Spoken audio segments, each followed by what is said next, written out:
Saya berdoa saudara bisa merasakan hadirat Tuhan. Tuhan kita bukan Tuhan yang jauh, Tuhan kita adalah Allah yang hidup. Jadi saya berdoa saudara semua bisa merasakan hadirat Tuhan dan bahkan lebih daripada itu setiap kita bisa mendengar apa yang menjadi isi hatinya. Nggak kerasa kita udah sampai di bulan yang ketiga, bulan Maret. Walaupun saya tahu sebenarnya jadwal saya khotbah di tanggal 1 Maret, tapi waktu pagi-pagi saya buka handphone, saya kaget juga, "Hah, udah tanggal 1 ya?" Jadi saya pikir, wah ternyata cepet banget. Bulan Januari kita sama-sama sudah belajar bagaimana kita bertumbuh menjadi seorang murid. Bulan Februari kita belajar bagaimana kita bertumbuh di dalam kasih. Dan bulan Maret ini kita akan belajar sama-sama bertumbuh di dalam kebenaran firman Tuhan. Khotbah hari ini saya beri judul The Truth atau kebenaran itu. Di mana the truth atau kebenaran itu diambil dari Yohanes 14 ayat 6 yang bertuliskan, "Akulah jalan dan kebenaran dan hidup. Tidak ada seorang pun yang datang kepada Bapa kalau tidak melalui aku." Perkataan ini adalah perkataan yang disampaikan oleh Yesus kepada murid-muridnya di dalam sebuah percakapan, di mana percakapan itu sendiri terjadi di malam-malam sebelum Tuhan Yesus disalibkan. Dan Yohanes 14 ayat 6 ini didahului dengan satu percakapan sebelumnya di Yohanes 14 ayat 1-5. Mari kita baca saudara. "Janganlah gelisah hatimu, percayalah kepada Allah, percayalah juga kepadaku. Di rumah Bapakku banyak tempat tinggal. Jika tidak demikian tentu aku mengatakannya kepadamu, sebab aku pergi ke situ untuk menyediakan tempat bagimu.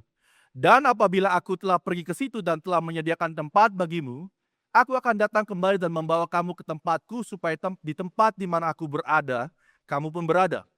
Dan kemana aku pergi, kamu tahu jalan ke situ." Kata Thomas, salah satu orang muridnya, berkata kepada Tuhan, "Tuhan, kami tidak tahu kemana engkau pergi, jadi bagaimana kami tahu jalan ke situ?" Kata Yesus kepadanya, "Akulah jalan dan kebenaran dan hidup. Tidak ada seorang pun yang dapat datang kepada Bapa kalau tidak melalui aku." Jadi ini adalah satu perkataan yang Yesus katakan kepada murid-muridnya. Walaupun pada saat itu Thomas yang bertanya, tapi literally Yesus berkata-kata kepada murid-muridnya di percakapan di malam sebelum dia disalibkan. Dan hari ini saya akan membahas mengenai kata-kata ini. Yang pertama, Yesus berkata, "Akulah." Kata "akulah" ini dituliskan dalam satu bahasa Ibrani, yaitu ego eimi. Dan ego eimi ini adalah satu kata yang sama yang dituliskan di dalam Perjanjian Lama ketika Tuhan berbicara kepada Musa. Di Keluaran 3 ayat 13-15 dituliskan begini. "Lalu Musa berkata kepada Allah, 'Tetapi apabila aku mendapatkan orang Israel dan berkata kepada mereka, Allah nenek moyangmu telah mengutus aku kepadamu, dan mereka bertanya kepadaku bagaimana tentang namanya. Apakah yang harus kujawab kepada mereka?' Firman Allah kepada Musa, 'Aku adalah aku,' lagi firman-Nya, 'beginilah kau katakan kepada orang Israel itu, akulah aku, telah mengutus aku kepadamu.' Selanjutnya berfirmanlah Allah kepada Musa, 'Beginilah kau katakan kepada orang Israel, Tuhan Allah nenek moyangmu, Allah Abraham, Allah Ishak dan Allah Yakub telah mengutus aku kepadamu. Itulah namaku untuk selama-lamanya dan itulah sebutanku turun-temurun.'"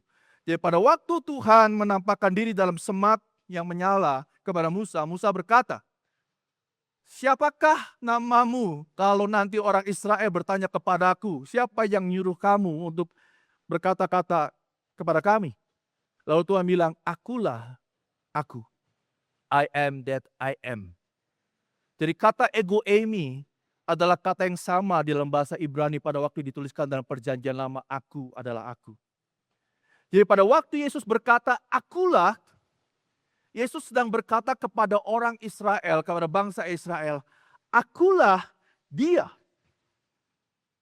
Saudara, itu yang maksudnya. Pada waktu Yesus berkata, "Akulah," ego eimi, Yesus sedang berkata, "Akulah, I am that I am." Akulah dia yang mengutus bangsa Israel, yang mengutus Musa untuk membawa bangsa Israel keluar dari tanah Mesir. Akulah dia yang menyuruh Musa untuk membawa bangsa Israel masuk ke tanah perjanjian. Akulah dia tiang awan dan tiang api itu yang memimpin bangsa Israel masuk ke tanah perjanjian. Akulah dia yang berkata-kata kepada Abraham, akulah juga dia yang berkata-kata kepada Ishak, dan akulah juga dia yang berkata-kata kepada Yakub. Jadi Tuhan hari itu Yesus berkata, akulah dia. Dan buat bangsa Israel yang belajar Taurat, mereka mengerti banget ketika Yesus berkata-kata, aku ego eimi. Jadi ini membuat satu hal yang berbeda bagi orang Israel ketika mendengar perkataan Yesus. Hal kedua yang Yesus katakan adalah, akulah jalan. Kata jalan dituliskan dalam bahasa Yunani, yaitu hodos, yang memiliki arti dasar atau konkretnya adalah sebuah jalan raya atau jalan setapak, atau sebuah jalan yang menghubungkan satu tempat kepada satu tujuan. Itulah hodos. Jadi pada waktu Yesus berkata, akulah jalan, Yesus sudah mengatakan ada satu tujuan. Dan pada waktu Thomas berkata, Tuhan, kami tidak tahu kemana Engkau pergi, jadi bagaimana kami tahu jalan ke situ? Pada waktu Yesus berkata mengenai jalan ini, pengertian Thomas adalah sama seperti kita bicara mengenai satu jalan yang sifatnya fisik, yang konkret, yang kelihatan. Thomas berkata, Tuhan, tunjukkan jalanmu. Atau kalau zaman hari ini relevansi ada, Tuhan tunjukkan petanya, rutenya. Google Map-nya tunjukkan sama saya, kasih linknya dong Tuhan. Biar kemana Engkau pergi, aku bisa ikut pergi ke sana. Kasih linknya aja. Saya punya gadgetnya. Tapi yang Yesus maksudkan pada hari itu bukanlah hodos atau jalan yang berbicara mengenai pengertian secara jasmani. Tapi Yesus sedang mengatakan satu jalan yang menunjukkan satu pengertian yang rohani. Bahwa akulah jalan untuk sampai ke rumah Bapa di surga. Akulah jalan untuk sampai kepada kekekalan. Yang menarik yang saya bagikan adalah begini. Di dalam Yohanes 1-5 dituliskan, aku akan pergi ke rumah Bapakku dan aku akan menyediakan tempat bagimu. Kalau semua tempat itu sudah disediakan, maka aku akan datang kembali untuk menjemput engkau. Sehingga tempat di mana aku berada, kamu pun akan berada. Waktu saya merenungkan ayat ini, saya langsung teringat sama cerita papa saya.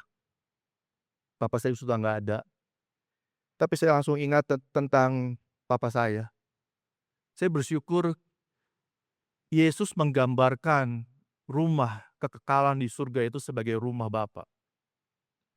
Waktu saya kuliah di Bandung, orang tua saya dibilang sering sekali tidak, tapi lumayan kadang-kadang suka kontak untuk kapan pulang ke rumah. Bahkan saya ingat sekali begitu saya selesai jadi dokter, papa saya ngomong sama saya, pulang ke rumah, pulang ke Cirebon. Udah bikin praktek aja mulai di Cirebon. Saya bilang, sebagai hari itu, sebagai seorang muda, saya bilang, saya nggak mau pulang. Saya mau melakukan, saya ingin merintis di kota Bandung ini. Saya nggak pernah ngerti apa yang ada di dalam benak, perasaan hati daripada papa saya. Sampai kurang lebih setahun setengah yang lalu, atau 2 tahun yang lalu, saya udah minta izin sama anak saya. Waktu anak saya keluar pergi dari rumah untuk sekolah, walaupun sebenarnya nggak jauh-jauh amat sih. Cuma di Karawaci. Tapi setiap kali kami di rumah atau setiap kali saya di rumah, saya selalu melihat ada satu kamar yang kosong. Yang dulu sepertinya nggak pernah itu kosong, selalu terisi. Tapi sejak hari itu, 1 tahun lebih saya melihat kamar itu kosong. Jadi, kami sebagai orang tua, saya sebagai seorang ayah, saya selalu mengharapkan kamar itu terisi penuh kembali. Saya nggak tahu nanti kalau anak yang kedua pergi juga, akan ada kamar yang lebih banyak kosong, ada kamar yang lebih kosong lagi. Tetapi kadang-kadang saya juga telepon atau saya tanya, atau biasanya mami yang paling banyak nanya, kapan pulang, kapan pulang. Karena kepulangan itu membuat sepertinya rumah ini menjadi satu utuh kembali. Waktu saya mengalami itu, saya mengerti apa yang dialami oleh papa saya dan mama saya puluhan tahun yang lalu, puluhan atau belasan tahun yang lalu. Mungkin papa mama saya nggak pernah ngomong tentang perasaan itu, karena mungkin mereka juga nggak mengerti apa yang sedang mereka alami.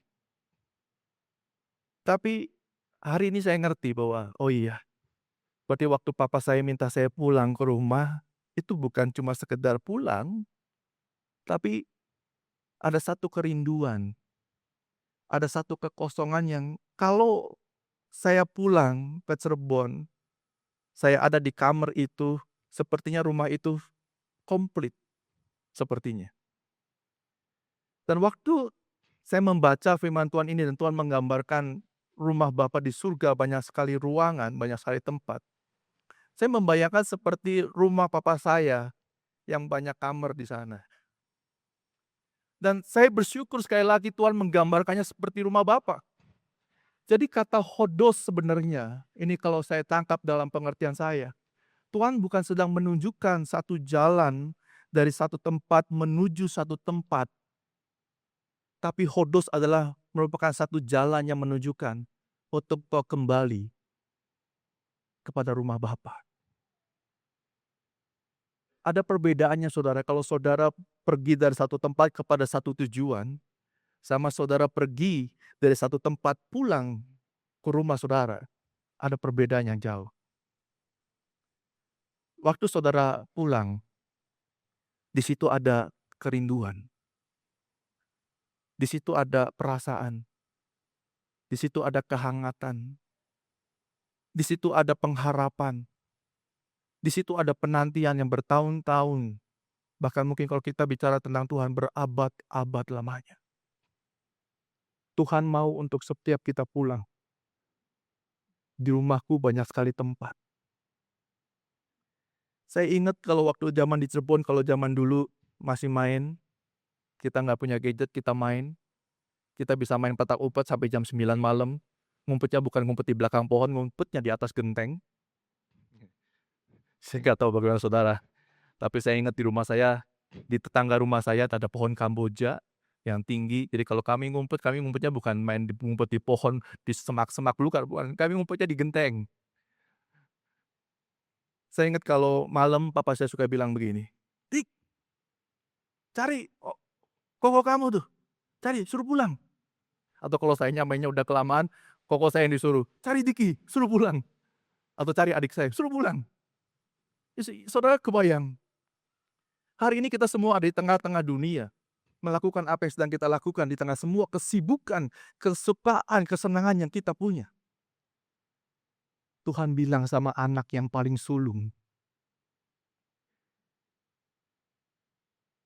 "Pergi, bilang sama Diki, bilang sama Roy, bilang sama Erik, bilang sama Pak Alfi, pulang, pulang ke rumahku." Ini semua menggambarkan mengenai kasih seorang bapa bagi setiap kita. Yang mengutus anak yang paling sulung untuk menghampiri adik-adiknya yang pada bandel, yang masih pada main sumpet-sumpetan petak umpet di luar sana yang kadang-kadang gak ada orang yang tahu apa yang dilakukannya. Tapi Yesus datang sebagai anak yang sulung untuk membawa kita bersama-sama untuk nanti suatu hari nanti pulang ke rumah Bapa. Amin saudara. Hal yang berikutnya, yang kedua yang ingin saya bagikan adalah akulah kebenaran. Kata kebenaran berasal dari kata Yunani yaitu aletheia. Aletheia itu ada dua kata, ada a dan letheia. A itu tidak, letheia itu adalah tersembunyi.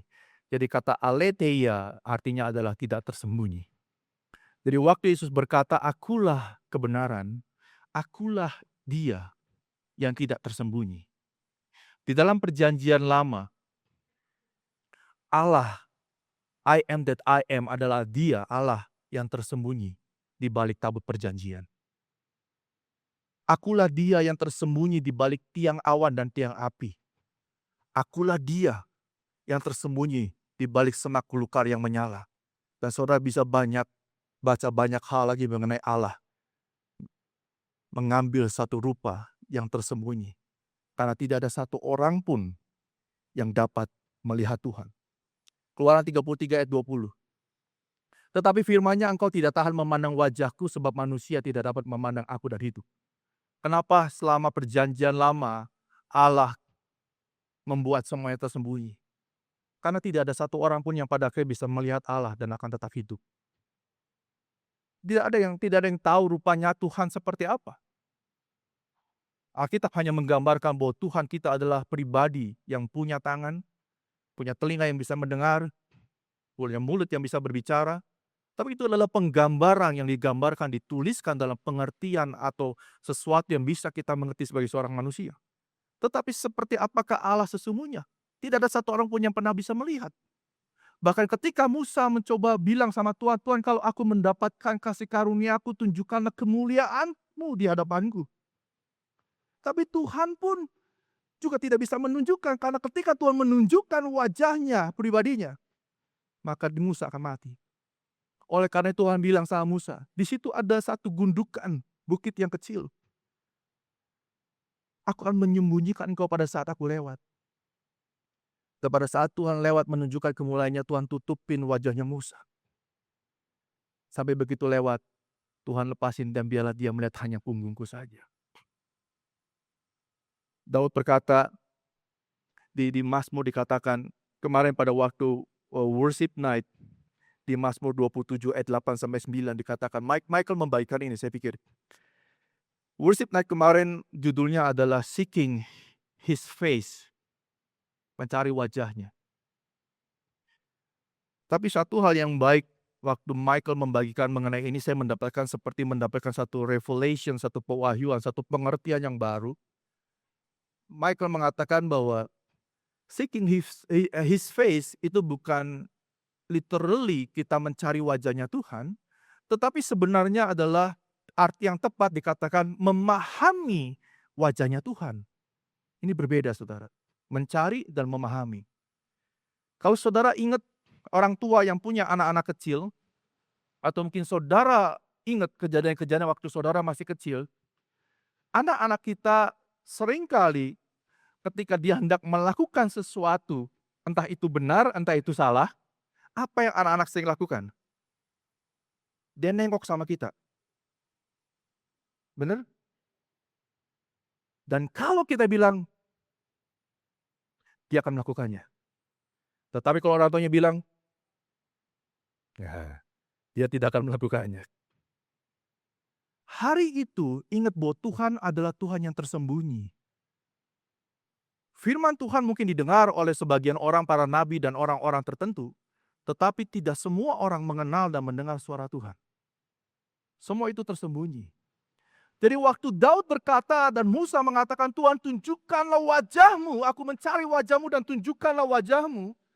Literally sebenarnya dalam bayangan saya pada hari itu Musa berkata, tunjukkan raut wajahmu agar aku mengerti mana yang iya dan mana yang tidak. Tunjukkanlah ekspresimu. Apakah yang aku lakukan ini benar atau tidak benar? Karena hari itu firman Tuhan tidak seperti hari ini. Jadi bagi mereka melihat wajahnya Tuhan itu sangat berarti. Tuhan tidak usah ngomong apa-apa sepertinya. Asal kita melihat, anggukan kepala, we know. Kita tahu 100% bahwa Tuhan agree dengan kita. Dan apa yang kita lakukan adalah seperti apa yang Ia mau. Yohanes 14 ayat 8-11 mengatakan,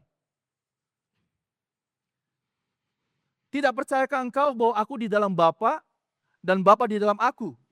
Apa yang aku katakan kepadamu tidak aku katakan dari diriku sendiri, tetapi Bapa yang diam di dalam aku, dialah yang melakukan pekerjaannya. Percayalah kepadaku bahwa aku di dalam Bapa dan Bapa di dalam aku.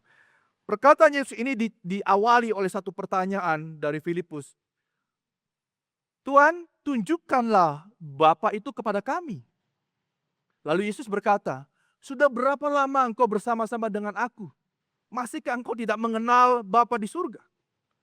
Tidak percayakah kamu bahwa Bapa di dalam aku dan aku di dalam Bapa? Bahkan apa yang kukatakan tidak berasal dari diriku sendiri, tetapi dari Bapa.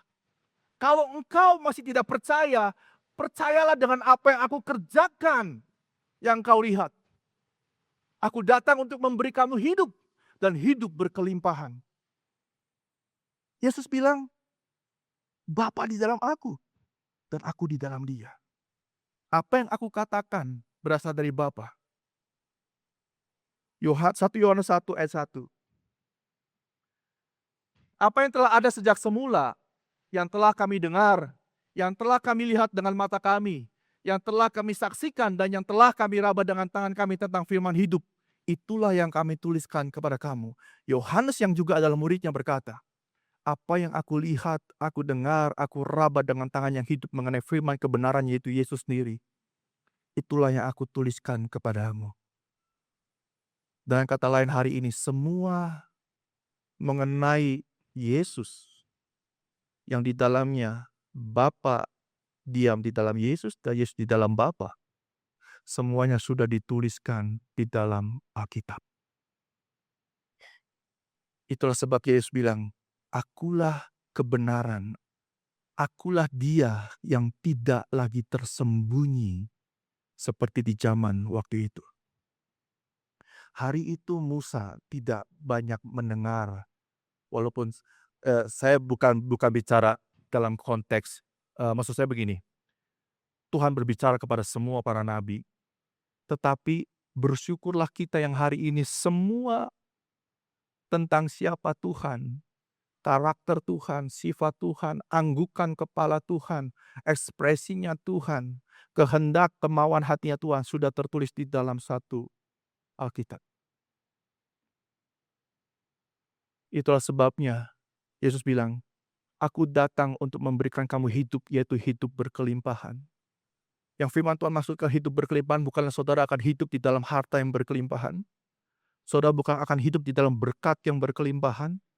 Tetapi yang Yesus maksudkan, saudara akan hidup di dalam hidup pengenalan akan Tuhan yang berkelimpahan, bahkan jauh lebih besar daripada para nabi di zaman pada waktu itu.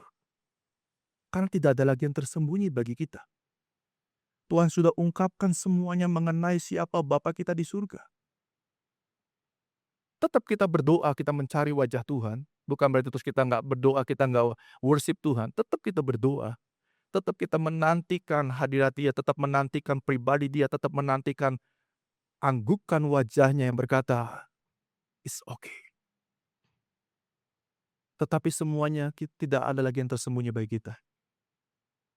Melalui firman Tuhan, kita akan mengenal siapa dia. Bahkan bukan cuma itu.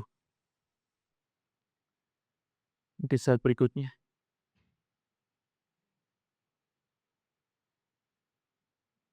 Bukan cuma itu. Tapi dia bahkan di ayat selanjutnya menuliskan, dia memberikan Roh Kudusnya kepada setiap kita.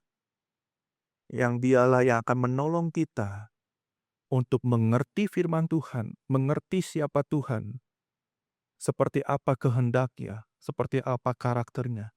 Dia akan mengajarkan semuanya kepada setiap kita. Slide berikutnya. Dia berikan penolong yaitu Roh Kudus. Yohanes 14 ayat 26 mengatakan, tetapi penghibur yaitu Roh Kudus yang akan diutus oleh Bapa dalam namaku. Dialah yang akan mengajarkan segala sesuatu kepadamu dan akan mengingatkan kamu akan semua yang telah kukatakan kepadamu. Tidak ada satu orang pun yang dapat mengerti mengenai menghafal seluruh firman Tuhan. Tetapi kita punya seorang penolong, yaitu Roh Kudus yang ada bersama-sama dengan kita. Dia akan mengingatkan, mengajarkan, membuat kita mengerti mengenai siapa Tuhan sesungguhnya. Sehingga melalui pengenalan akan Tuhan, kita tahu apa yang perlu kita lakukan di tengah-tengah dunia ini. Amin.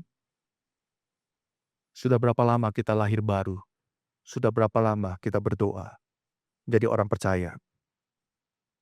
Mari kita sama-sama belajar untuk mengenal Tuhan dan apa yang menjadi isi hatinya. Yang terakhir saya bagikan, akulah hidup, kata Tuhan.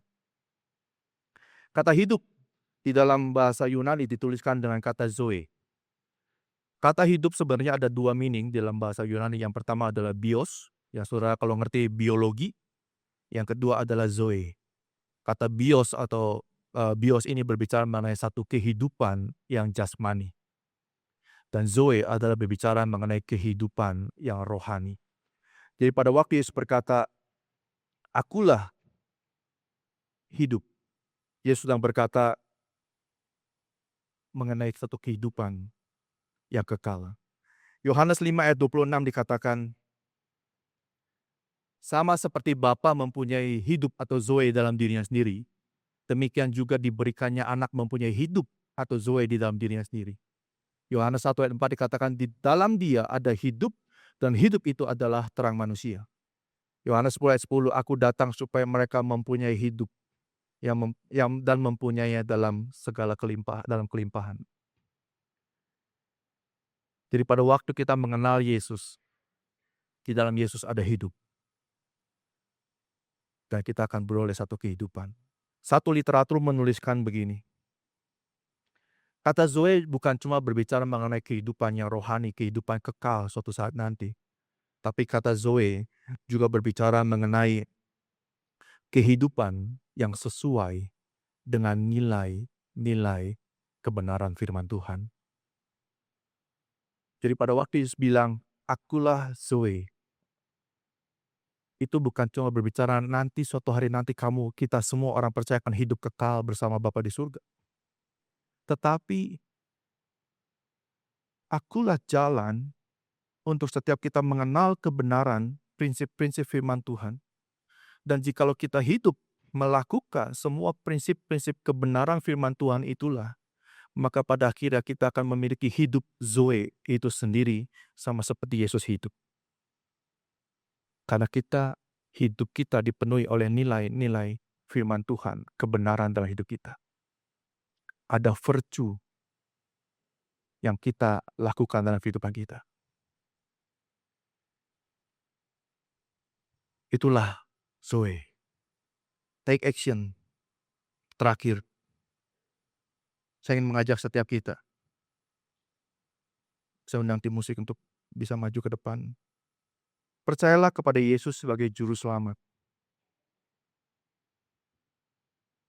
Dan kita akan beroleh hidup kekal di surga dan hidup berkelimpahan akan kebenaran. Kalau hari ini saudara belum memutuskan, saudara hari ini mendengar, biarlah firman ini berbicara kepada setiap saudara. Memang hanya Yesuslah. Bukan tidak bermaksud untuk mendiskreditkan yang lain. Tapi inilah yang kita percaya. Hanya melalui Yesuslah akulah jalan keselamatan untuk sampai ke rumah Bapa di surga. Akulah jalan untuk kita bisa mengenal semua kebenaran mengenai siapa Tuhan. Tidak ada lagi yang tersembunyi. Dan bahkan firman Tuhan bilang, kita akan hidup di dalam hidup yang berkelimpahan.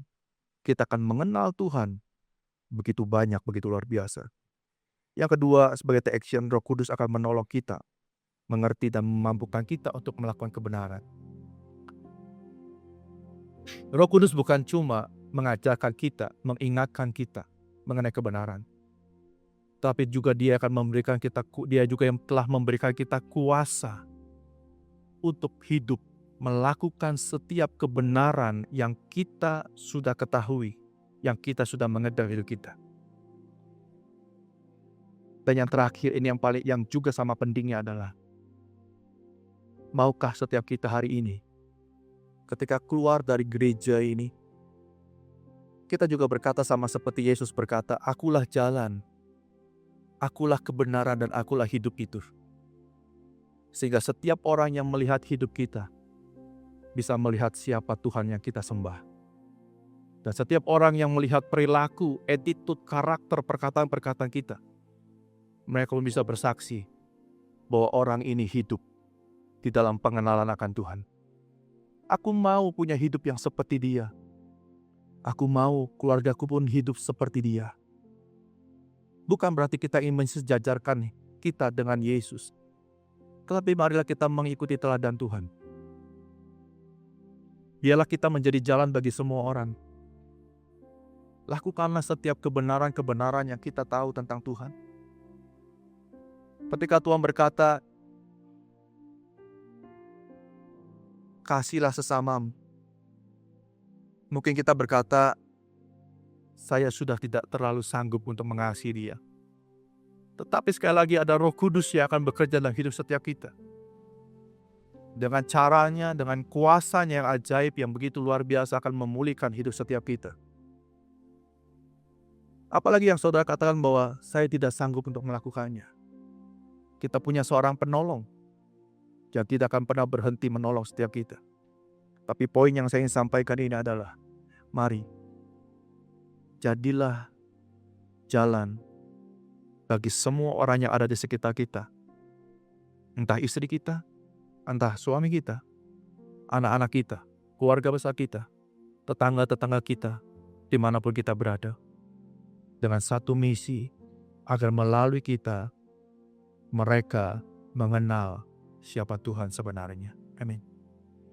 Mari kita tundukkan kepala kita. Bapa, hari ini kami belajar mengenai Engkau Tuhan. Tapi biarlah apa yang kami pelajari, apa yang kami coba untuk mengerti, tidak hanya sekedar menjadi sebuah pengetahuan. Oh, aku tahu Tuhan, ini bahasa Yunaninya. Aku tahu Tuhan, ini asal katanya. Bukan itu Tuhan, tapi yang kami harapkan di dalam firman ini adalah kami mengerti Tuhan apa yang menjadi isi hati-Mu dalam hidup setiap kami. Biarlah kami menjadi orang-orang percaya yang bukan cuma sekedar bertumbuh di dalam pengertian dan pengalaman, tetapi kami juga menjadi pohon yang bertumbuh tinggi dan juga berbuah lebat.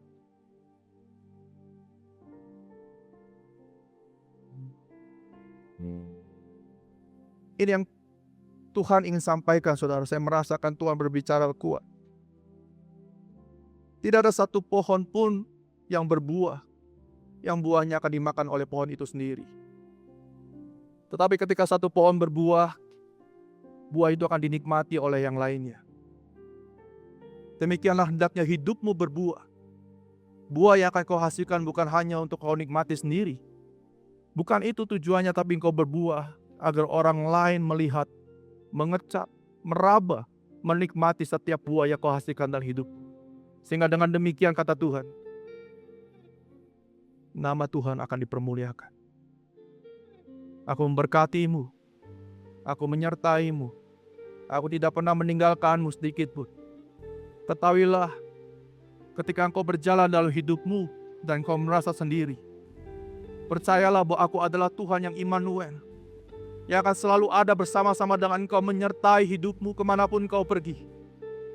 Bahkan sekalipun kau harus melewati semua lembah kekelaman dalam hidupmu, aku berkata kepadamu, akulah Tuhan yang akan menyertai hidupmu dari waktu ke waktu. Akulah Allah yang sekali-kali tidak akan pernah meninggalkanmu. Akulah Dia yang akan menguatkan engkau untuk melakukan setiap kebenaran dan kebenaran yang telah aku katakan kepadamu. Aku tidak pernah meninggalkan engkau menjadi yatim dan piatim piatu, tetapi aku memberikan penolongku, yaitu Rohku sendiri yang diam dan tinggal dalam hidupmu, sehingga engkau akan menjadi pribadi-pribadi orang-orang percaya yang akan hidup di dalam berkelimpahan. Bapakku mengucap syukur Tuhan. Bapakku berdoa Tuhan, biarlah jemaat ini Tuhan, setiap kami menjadi orang-orang yang bertumbuh dan berbuah Tuhan. Bukan cuma bertumbuh Tuhan, tapi kami mau menjadi orang yang berbuah. Dan biarlah buah yang kami miliki bisa diraba, dinikmati, dirasakan oleh orang-orang yang ada di sekitar kami. Engkaulah sumber kehidupan itu Tuhan. Ini kami Tuhan.